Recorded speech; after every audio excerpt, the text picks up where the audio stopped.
Let's begin by bringing you updates on the building collapse in Abuja. The FCT Emergency Management Agency has confirmed 7 dead at the building collapse in Sabon Lugbe of Abuja. News Central Television paid visit at the scene at the Vidash Estate area, located several kilometers away from the city center. Amadine Uyi tells us more.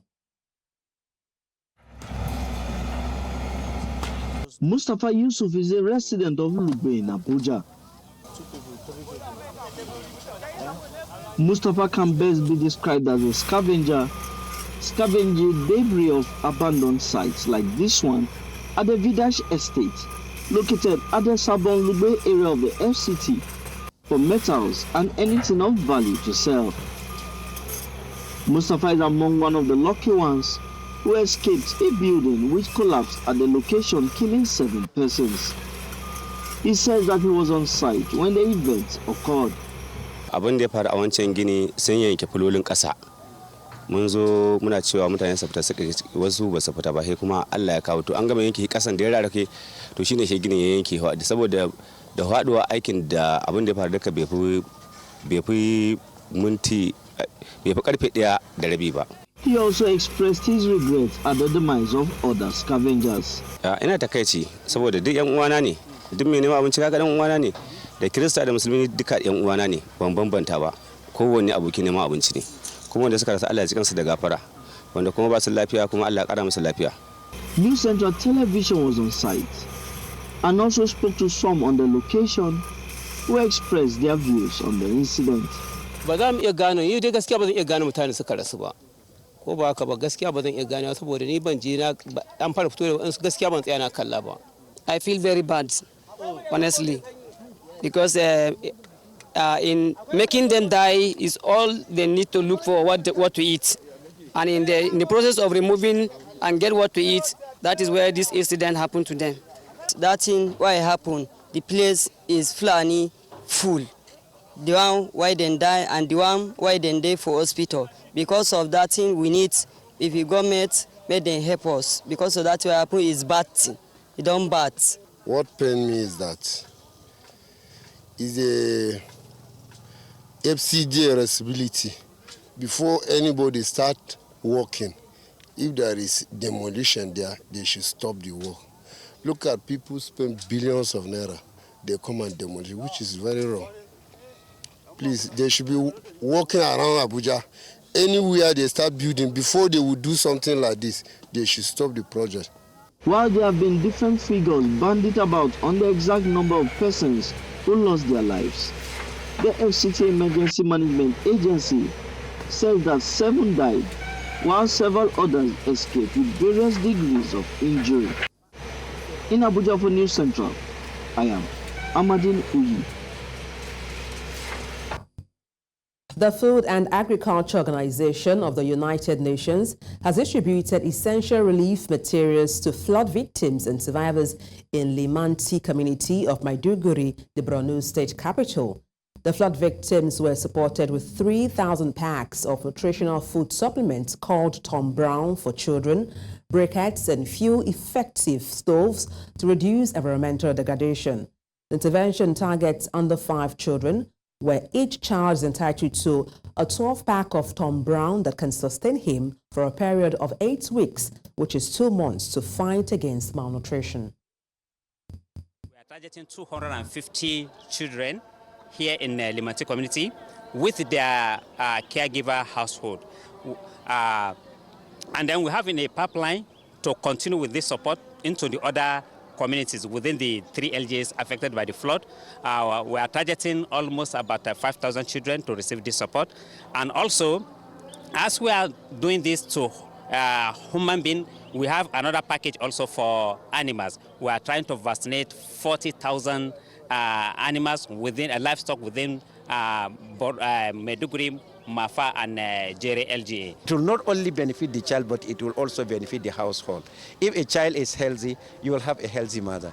If the child and the mother are healthy, it is the healthy father you have. If the child, mother, and the father are healthy, you have a healthy family. And if you have healthy family, you have healthy communities. If you have healthy communities, you have a healthy nation. So by bar, it is interlocked and it is par excellence. This is the best thing that we can do. The people are very calm. There is a circulation of food items. The people are much more convinced that the government is coming to their aid, that the committee is doing well, and that the support is coming forth. And as a result of that, they are already calm as calm water. Halde surorin da yana da sai digi ya kam andira dioma ba.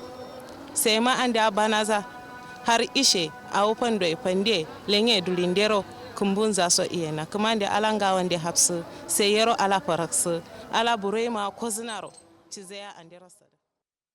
And now let's turn attention to the education sector, where the non-academic staff unions of Nigerian universities have declared an indefinite nationwide strike over the continuous withholding of their members' 4-month salaries since 2022.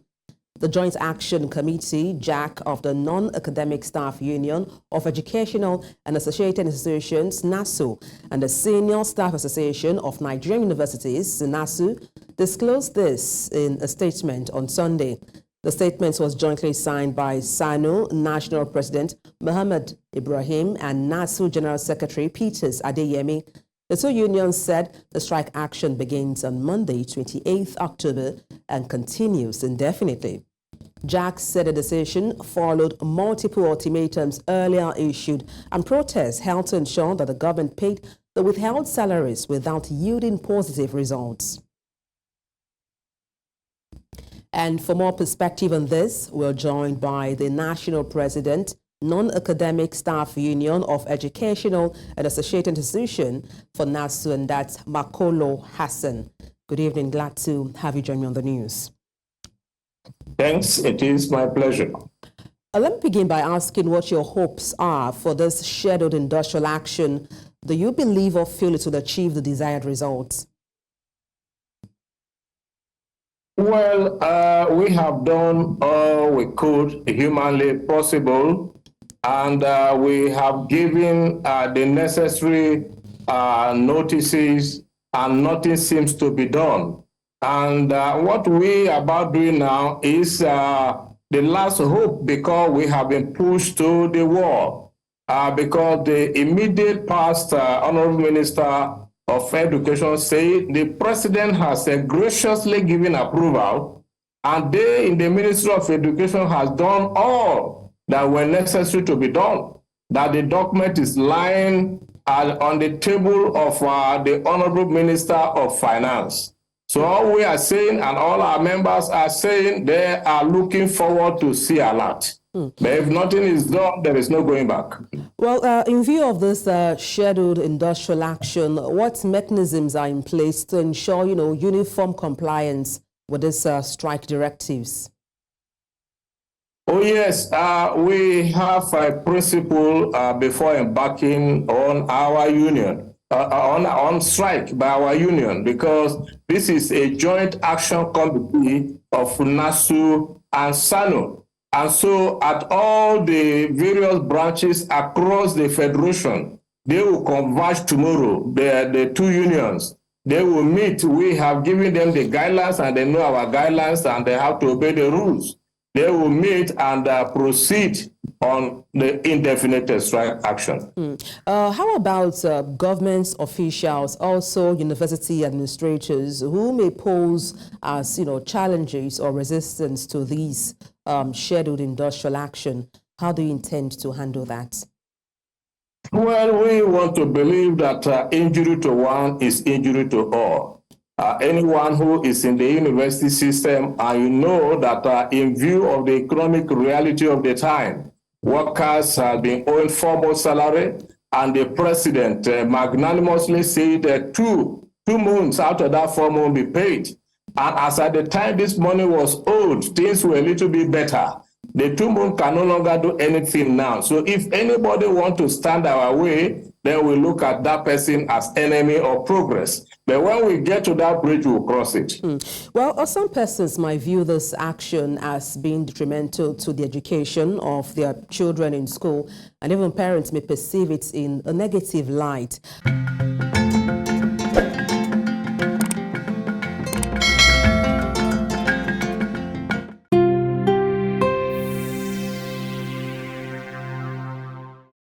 Most of us, even in the university system, we are as well parents.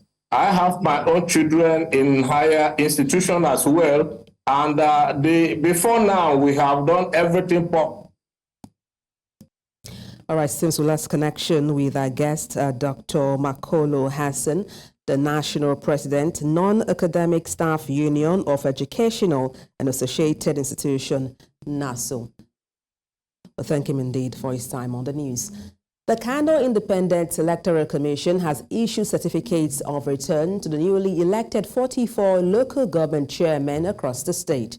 The certificates were issued by the Commission's chairman, Professor Sani Malamfashi, on Sunday. Malamfashi noted that the Commission has the mandate to issue the certificate and urged the newly elected local government chairmen and councillors to discharge their duties effectively. The report also stated that the state governor, Abba Yusuf, will soon swear in the chairman at the government house in Kano State.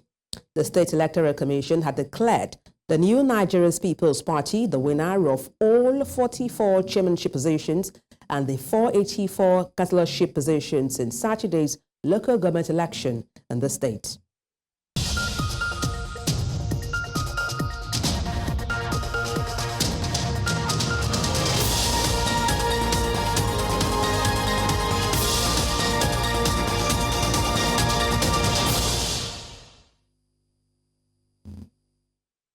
Thank you for staying tuned. The senator representing Borno South, Ali Ndome, has asked President Bola Tinubu to sack more ministers who are underperforming to fast-track the implementation of his renewed hope agenda for the country. In a statement in Abuja, Ndome described the rejigging of the federal cabinet and the establishment of the Ministry of Regional Development to oversee all regional commissions in the country as a welcome development.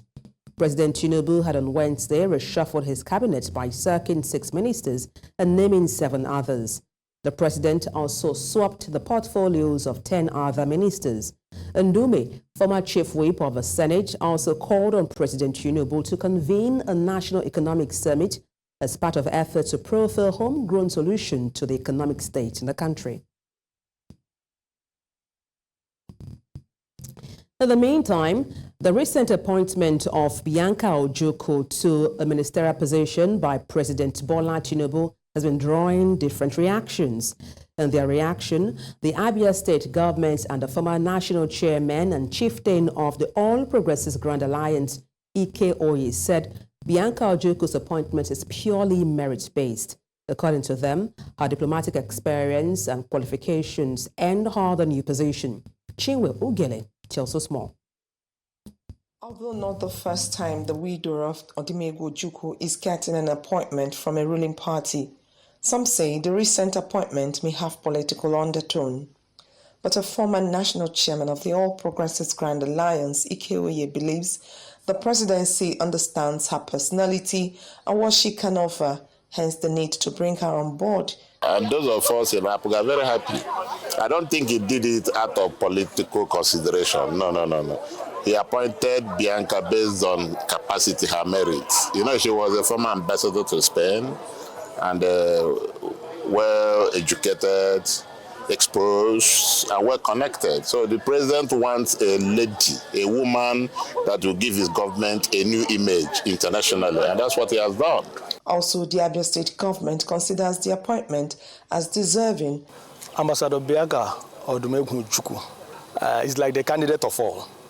If you like, she's ours, generally. So we are excited that she was deservedly appointed by the President and Commander-in-Chief of the Federal Republic of Nigeria. Like Governor Lesotho stated, she has all the qualities, she has the experience, she has the knowledge, she has the skills, she has all that are required to drive Nigeria's foreign policy. For the special advisor to Governor Alex Oti on media and publicity, Ferdinand Ekoma, being politically relevant is important as he dismisses comments that trivialize the appointment. On whether the party is entertaining fears that Bianca Ojukwu may leave the party with the new appointment, the former national chairman of ABGA has this to say. I look at Bianca as qualified for that office, and she has been so appointed. If she chooses to leave APGA tomorrow as a result of that appointment is her own choice. Bianca Ojukwu, a one-time ambassador to Spain, is expected to bring her wealth of experience and exposure to bear in her new assignment with the diplomatic community. In Omaha for News Central, I am Chinwe Ugele.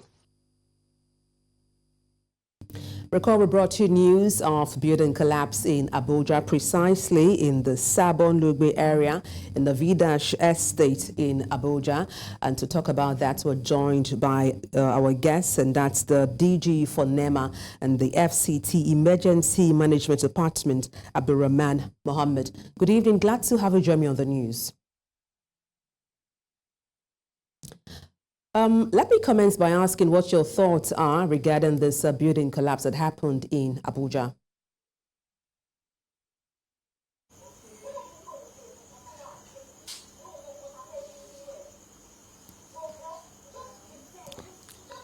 Thank you very much. Precisely on Saturday, some group of scavengers went to to Sabon Lugbe after they knew that the development control will not be working on Saturday. They went on scavenging for Iron Road, and what happened was that the building collapsed on them. But what efforts are being made? We've seen cases of different categories of building collapse happening in Abuja. What efforts do you think are being made to prevent, such occurrences going forward?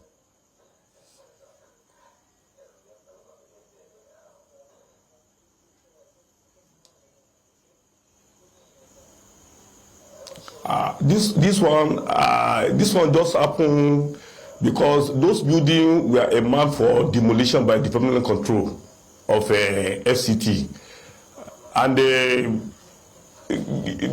people who actually caused this thing is that they did not know that people were watching them. They work at night. It was during the night that the thing happened.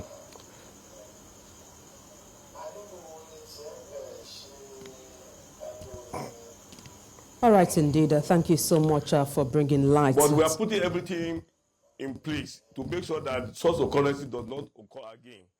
It's about to have security. All right, thank you so much for your insight on the news. Abdulrahman Mohammed, the DG for NEMA FCT Emergency Management Department. Former Vice President and presidential candidates for the PDP, Atiku Abubakar, has observed that the ongoing electricity crisis in Nigeria has reached critical levels, particularly affecting the southeast, northwest, and northeast regions, which have faced complete blackouts for the past 3 weeks. The former vice president called for immediate government intervention to restore power in the distressed areas. Atiku highlighted the necessity for government agencies responsible for electricity to act swiftly, emphasizing the current situation demands urgent measures to alleviate the suffering of affected citizens. He reiterated his belief that his policy proposal offers a comprehensive plan to address the nation's long-standing energy challenges. And to talk about this, we're joined by Managing Director, Idfon Power Engineering Consultants Limited, and that's Engineer Idowu Oyebanjo. Good evening, glad to have you join me on the news. Let me kick off by asking you what are the primary causes of blackouts we've been having in Nigeria, and how can reforms address these issues? Good evening, thanks for having me. The causes for blackouts in Nigeria are varied. But principally lack of investments, coordinated investments at that in the power sector for a long time has resulted in misalignment of generation capacity, transmission capacity, and distribution capacity. We have ended up having about 13,000 megawatts of installed capacity of generation, with transmission only able to take 5,500. and distribution for some reasons, including commercial reasons, thefts, and so on, have only been able to distribute 3,500 to consumers. And so whenever there is a problem within the system is so weak it cannot react. So the system wobbles and causes grid collapse. There is also lack of maintenance, adequate maintenance, and also lack of protection coordination. These are some of the reasons why you have blackouts. All right, you mentioned generation, transmission, distribution. How then can we effectively improve these tripartite areas to ensure we have constant supply of power in Nigeria? Good. It's investment. Coordinated investment at that in generation, transmission, and distribution. You have to spend 10 years of continuous investment without political biases, without any form of lack of meritocracy. You have to invest in the power network end to end. You cannot just be investing in generation and not invest in distribution and also in consumer affairs. You have to take a holistic approach, look at the source of fuel. So in Nigeria, we have predominantly gas. So you have to invest in the gas infrastructure that will take gas to the power plants, to the gas-fired power plants. You have to fix the bottlenecks in the infrastructure of transmission system, as well as the distribution system. You also have to have metering. You have to have meters all around the country. All consumers need to be metered because the absence of metering is causing a lot of chaos in the system. So metering is another form of investment that needs to be done. Another investment that you need to do is what we call the supervisory control and data acquisition. The data paucity in the system is alarming. Supervisory control and data acquisition will make it possible for those who are in charge of grid operation to actually minimize the impact of faults and also quickly correct things so that you do not end up in blackouts. Well, some persons have said we are heavily, we're abundant when it comes to sunshine here in this part of the world. What efforts do you think we can leverage on that? And also, like they say, solar power, how can we leverage on that advantage and generate, constant power supply for us in Nigeria? Excellent. The President Bola Ahmed Tinubu last year on June 9, 2023, signed into law the Electricity Act. The Electricity Act 2023 as amended is clear on what needs to be done. It's supposed to generate a lot of power into the Nigerian energy system using renewables, solar, wind, biomass, landfill, and others. But you have talked about solar, which is very important. We have solar, we have sun here in this part of the world, and yet we are not utilizing it. So this is the time for all states to harness these God-given natural resources and use them to generate power. If we galvanize efforts in this direction, just as it's in the policy of the renewable agenda, definitely will surmount the problem of grid collapse. Well, the issue of power supply has been a long coming one. Some persons have said it's a matter of, administration. What do you think is the challenge when it comes to electricity supply in Nigeria? Is it a matter of those administering these responsibilities, or just, sheer initiative when it comes to dispersing responsibilities? Well, if you look at power systems worldwide, they are the same. So if you want to have a power system that is functional, that is stable, like the power system of the United Kingdom, of the United States of America, of continental Europe, of China, you need investment, but you also need meritocracy. Meritocracy is absolutely critical. You have to put square pegs in square hole, because if you don't, you will not get a functional power system. So over the years, we have not had investments in the power system to the extent that now we are facing intractable challenges that that make us look like 1920s United Kingdom and United States of America.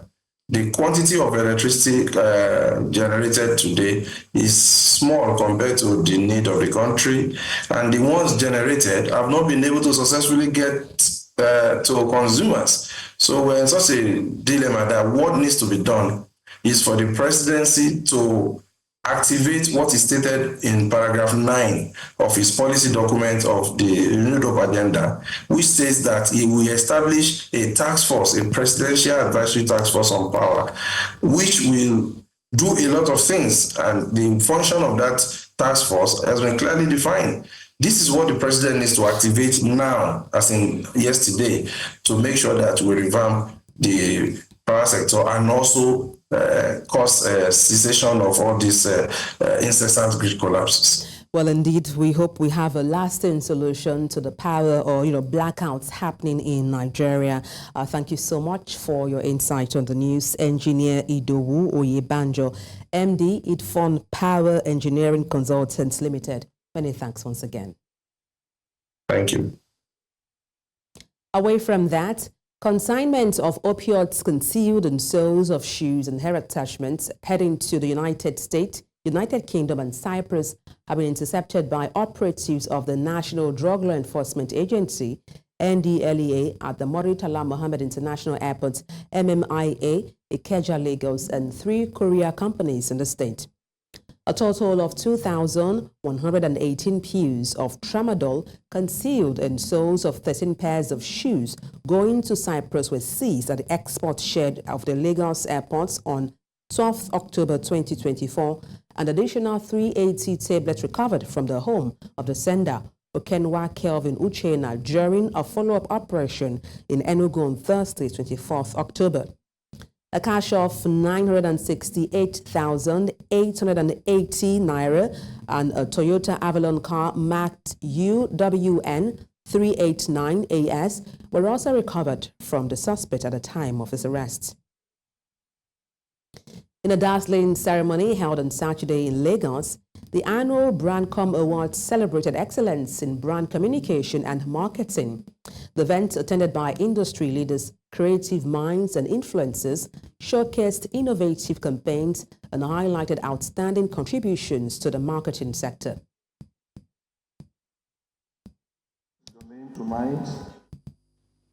It was a night filled with glamour and African opulence, with the awards hosted in the heart of Lagos. A keynote speech was given by the convener of BrandCom Awards, Joshua Ajayi, who emphasized the importance of adaptability in the fast-evolving landscape of brand communication. Tonight, we celebrate the 35 under 35, the brightest stars in the Nigeria's marketing and communication industry. These talented professionals have not only mastered their craft, but have also demonstrated an innovative spirit that combines creativity with technology to deliver outstanding results. Among the evening's big winners, News Central Television took home the coveted Fast Rising News Channel of the Year award, recognized for its impactful programs and fearless reporting. 2024, News Central's commitment to delivering timely and relevant news, its innovative programming, and its focus on engaging audiences through multiple platforms have positioned it as a formidable player in the media industry. The night also featured a star-studded lineup of activities that kept guests entertained throughout the night. We have been fearlessly reporting on what matters most, and this has given us the deserved attention. As you can see tonight, this is a well-deserved award. Well, we intend to be the forefront and center of everything happening, both not just Nigeria, but at Africa at large. That is the goal for us. From our studies over the period, yes, the times are hard, but so many of them have been very creative, and they worked doubly hard, and you'll be surprised at the result they have. So, yes, it's tough, but the creative ones will always excel.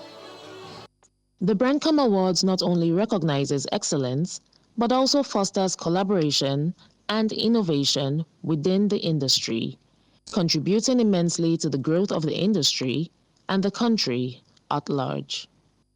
In Lagos, for News Central, I'm Bettina Nwili.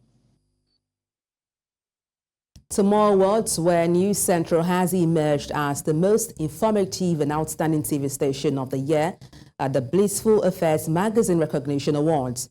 The prestigious award presented Saturday in Lagos acknowledges News Central's unwavering commitment to developmental journalism and community engagement. According to the award organizers, News Central's in-depth coverage and analysis have provided valuable insight, empowering Nigerians to navigate the country's economic and security challenges. A representative from the station, Oluwatosin Ebunlomo, received the honor on its behalf. Badra Awards I present to News Central television, most informative and outstanding station. Congratulations.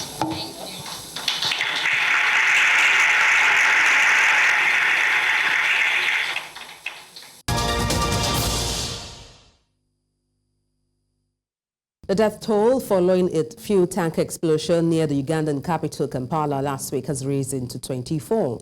The East African country has witnessed several similar disasters in recent years, with people rushing to scoop fuel from tankers involved in road accidents. Communications Minister Godfrey Kabiyanga said since some of the dead were burnt beyond recognition, the police have been working tirelessly to identify the deceased through DNA testing. The tanker had left the capital for Gulu in northern Uganda, a journey of some 650 kilometers, but it overturned and burst into flames en route.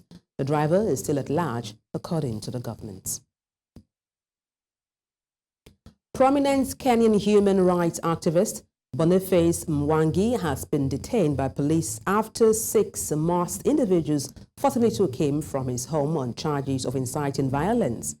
His detention comes after he called for anti-government protests at a marathon in the capital, Nairobi, on Sunday.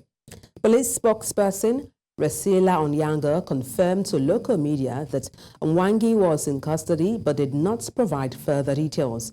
Mwangi's detention has caused outrage among his supporters who are demanding his release. A senior UN official in Sudan says she's deeply troubled by reports of atrocious crime in the central Jazeera state, including the mass killing of civilians by paramilitary Rapid Support Forces, RSF. Clementine Nkwete Salame's comments came after an activist group said at least 124 people were killed by the RSF in attacks on villages over the past week. The RSF has denied targeting civilians, saying its fighters are clashing with militias armed by the military. The 18th-month conflict in Sudan has killed tens of thousands of people and displaced more than 11 million people.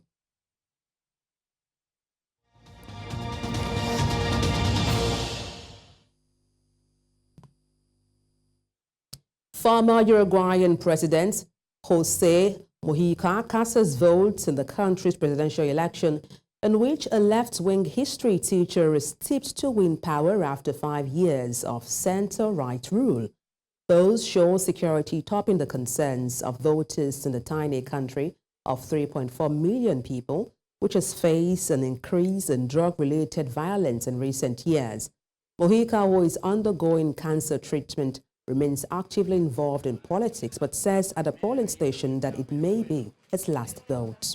Georgians have reacted to parliamentary election results, which the Electoral Commission say the ruling party, Georgian Dream, won with 54.08% of the vote against 37.58% for a pro-European opposition coalition, which disputes the result and refuses to concede defeat.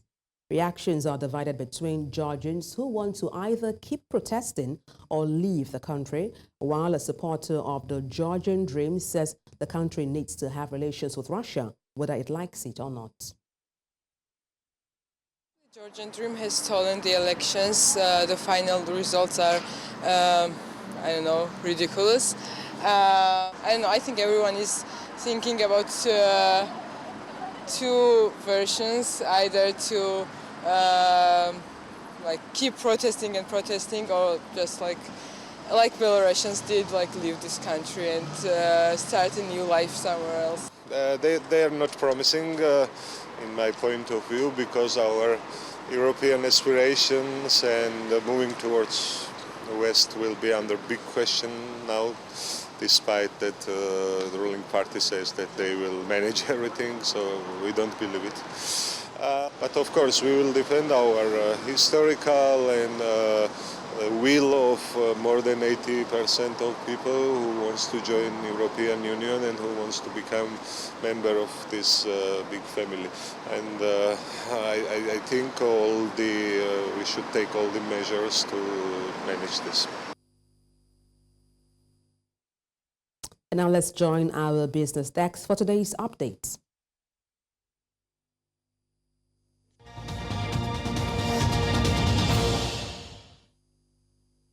Power outages cost Nigeria an estimated $26 billion annually. This is according to the most recent Africa Trade Barometer survey, which stated that off-grid generator purchases are not included in the price. Economic losses arising from Nigeria's electricity shortages are estimated to be $26 billion without accounting for spending on fuel for off-grid generators, which is estimated to be a further $22 billion. According to the survey report, companies spend over $22 billion a year on off-grid fuel to lessen the effects of power outages. This raises operating expenses even further. It revealed that businesses in the country must contend with a national grid that frequently collapses as it fails to meet a daily peak demand, which is nearly 4 times its generation capacity. The Nigerian small and medium enterprises sector has expressed fear over the continued closure of factories on account of harsh operating environment. Lamenting over the worrisome situation, members of the Manufacturers Association of Nigeria noted that if nothing is done soon to ameliorate the situation, the sector will finally collapse. They blamed the tough times the sector is passing through on the federal government, while describing the manufacturing environment as well as business conditions as unattractive and very harmful to the growth of businesses in the country. Meanwhile, the severe economic strain in Nigeria has equally led to the closure of over 50% of private hospitals, while others struggle with skyrocketing operating costs, according to the Guild of Medical Directors. Dr. Raymond Kuti, the GMD president in Nigeria, stated that private healthcare facilities are facing unsustainable expenses, particularly for energy and imported medical supplies. According to him, economic hardships have led many patients to avoid or delay hospital visits, often turning to self-medication or alternative remedies instead, thereby ruining the health and drug manufacturing sector in the country, as there is not enough liquidity for procurement or production of medical supplies. Italy's ENI and the UK's BP have resumed exploratory operations in Libya after a 10-year pause. According to the National Oil Corporation, Repsol, the Spanish oil company is preparing to restart drilling in Merzuk Basin, while Austria's OMV plans to resume its activities in the Sirte Basin in the coming weeks. NOC stated that ENI began exploration activities on Saturday in the Gadams Basin, marking its first well under the 4th contracting agreement 2007. ENI operates the well in partnership with BP and the Libyan Investment Authority.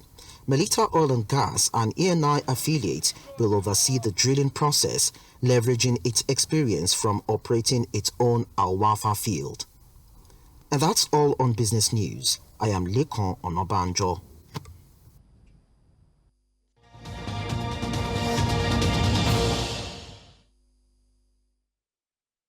Up next is sports news.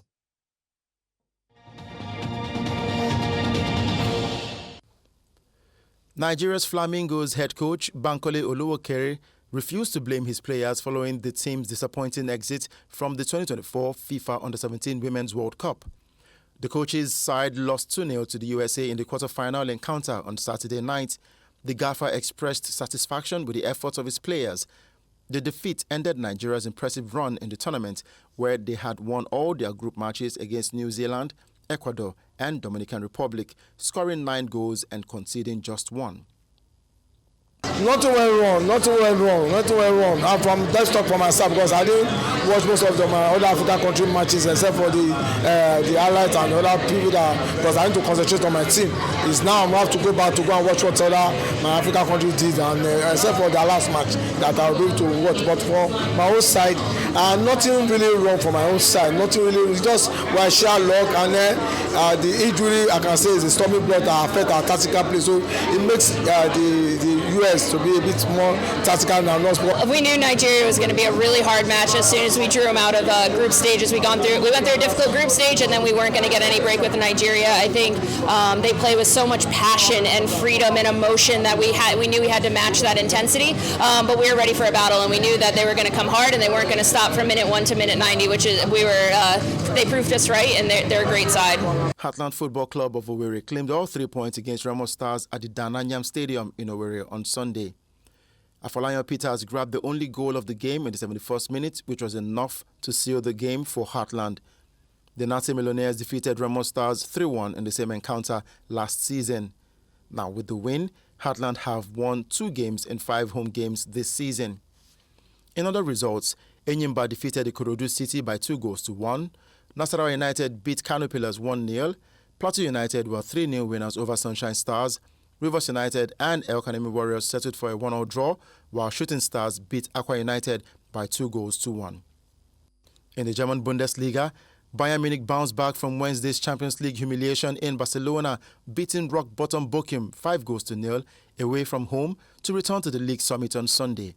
Bayern may have looked impressive going forward under new coach Vincent Kompany, but stumbled into Sunday's game, having won just one of their last 6 in all competitions. Mikel Olise gave Bayern Munich the lead in simple fashion, curling a free kick over the Bochum wall and beyond the reach of goalkeeper Patrick Drivers, who was well out of position. Bayern Munich doubled up 10 minutes later, again from a set piece, with Musiala getting his head to a Joshua Kimmich free kick. Harry Kane, Leroy Sané and Coman all scored in a 14-minute period in the second half. While Bayern are top on goal difference, Bochum finished the weekend bottom with just 1 point from 8 games this season. And that's a wrap on Sports Update. I am Udoka Njoko.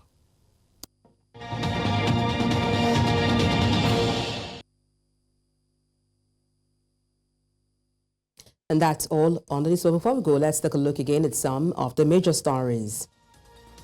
Authorities in the federal capital blame metal scavengers for Abuja building collapse, confirmed 7 deaths. Non-academic staff unions of Nigerian University have declared a nationwide strike. We also told you that death toll from Uganda tank explosion has risen to 24. You can watch News Central live on the DSTV, channel 422, Star Times, channel 274, Avo TV and YouTube. Many thanks for watching. I am Adebola Adedugba.